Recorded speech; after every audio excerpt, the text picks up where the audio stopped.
What is going on, guys? Dave from Wake Up It's Football, bringing you guys yet another draft profile. Today it is Brandon Coleman, the receiver out of Rutgers. Remember, keep in mind, some draft stock will be shifting and changing from here until the draft.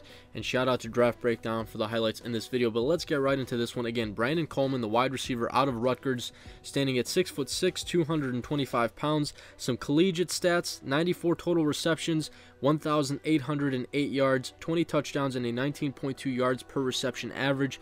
And those stats are over a span of 3 seasons. Now let's get to some pros and cons on Brandon Coleman. First of all, I think his size, again, 6'6", 225, definitely can box out smaller secondary players. His speed definitely compensates very well, and I think he's able to be one of those guys who could go a bit earlier in the draft because of his speed and size combination. I believe his 40 time was a 4.56 at his pro day. So being 6'6", 225 and running a 4.56 40 is pretty solid.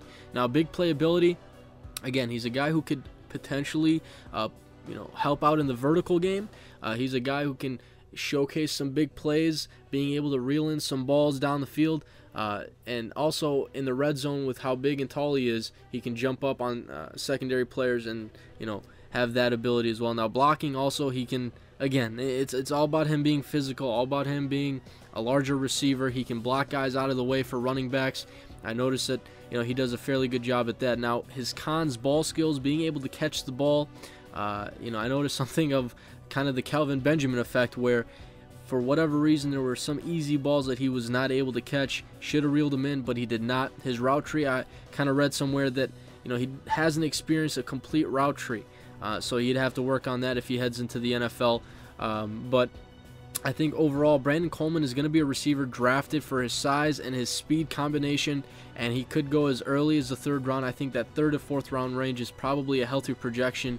And right now, a lot of teams of interest could be a possibility, just because a lot of teams need a receiver, and Brandon Coleman is very attractive because of his height and his speed and his size. I'm gonna have to keep reiterating that, but he could be a guy who could potentially break out. So again, St. Louis, Jacksonville, Cleveland, Oakland, Tampa Bay, Buffalo, Pittsburgh, the Jets, the Eagles, the Chiefs, the Panthers, and the Niners all could be teams who target this guy in the 3rd or 4th round. I kind of liked what I saw, but again, he needs to work on things there in his cons. He needs to polish those things. And also, one last thing on Brandon Coleman, very good guy off the field. I think I read that he was a player who has no off-the-field issues, no red flags, and also his injury history. I think he tweaked his knee a little bit earlier in 2013, but overall didn't really have an injury history as well. So, overall could be a pretty polished player going in with not too many concerns. We'll see, but I liked what I saw with Brandon Coleman. Let me know what you guys think. Throw your comments, questions, concerns down in the comment box below. But that is all I got for you guys today. I'm out.